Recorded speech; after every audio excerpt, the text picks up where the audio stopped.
异响啊，每天都有啊。那这边又来了一个奔驰 S350的，他说行驶过程当中啊，有这个异响。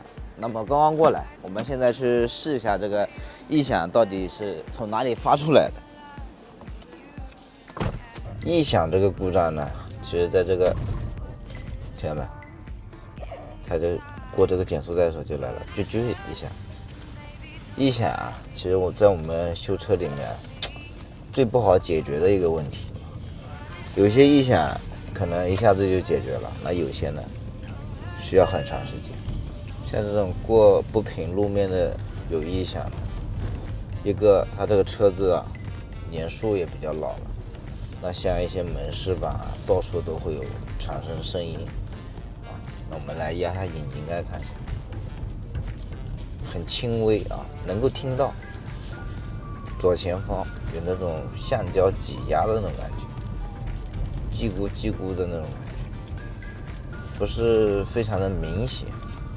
像这种不是很明显的时候呢，那我们只能说是，回去以后啊，把车子举起来，那看看它这个底盘上面啊，摇一摇，看看是哪个位置。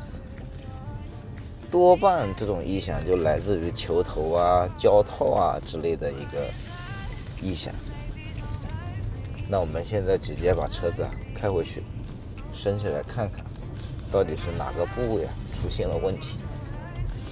车子现在已经举起来了啊，我们让师傅摇一下，看一下这个声音是不是在这个底盘上面的，这样子就非常的明显啊。那我们摇的时候用手感觉一下，如果哪个震动大一点呢，那就是哪个问题。现在手放在这个平衡杆上面，就很明显的就能感觉到这个异响就来自这个平衡杆了。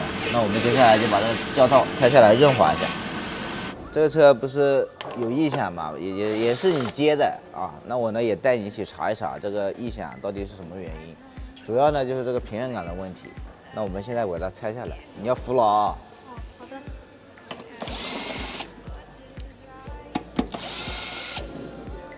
异响呢很多种啊，但是呢，想要破案的唯一方案呢，它只有一种，只有一个声音。来拿下螺丝。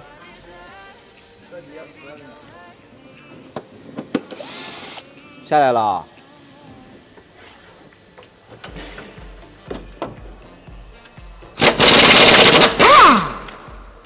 好吵啊！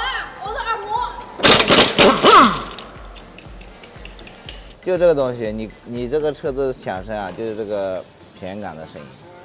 就你要跟客户说一下，这平衡杆的这胶套哈，它没得单独换的，要换整个平衡杆的。那现在我们的处理方案呢哈，就先把这个胶套上点油，看能不能解决掉。如果说能够解决掉哈，那就上点油，这样装好，就让它交车了啊。如果后续它还在响的情况下，那就整个杆子一起换掉，就 OK 了。你看怎么弄？客户讲一下，这是开裂了是吧？它不是开裂，它你看到没有？看这边啊，我手电筒照的这个位置，你看到没有？那有是不是生锈了？哦。那位置生锈，看到没有？那就是这个铁跟铁磨的时候啊，在摆动的时候，特别是起伏路就是起伏的时候，不平路面，它有这种叽嘎叽嘎，就那种声音，你知道的吧？是吧？就那种声音啊。那先给它处理一下啊。像一般这种涂黄油哈，时间呢肯定是用不长的。你用了一段时间以后啊，它这个声音啊又来了。那像这一款车啊，设计就是这么恶心。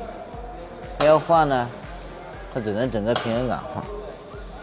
那我们只能说跟客户先解释啊，两个方案由他自己选择嘛。那你一来就直接给他换平衡杆了，有些客户他接受不了，你知道吧？我们黄油给他涂好了，然后呢，给它装起来，再到平板上面摇一摇，听听看还有没有刚才那个声音。我们现在再来听一下，还有没有刚才那个声音啊？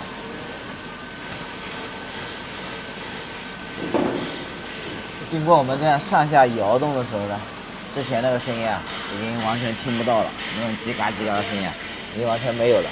那异响的问题呢，千万种，那解决的方案呢，也是千万种。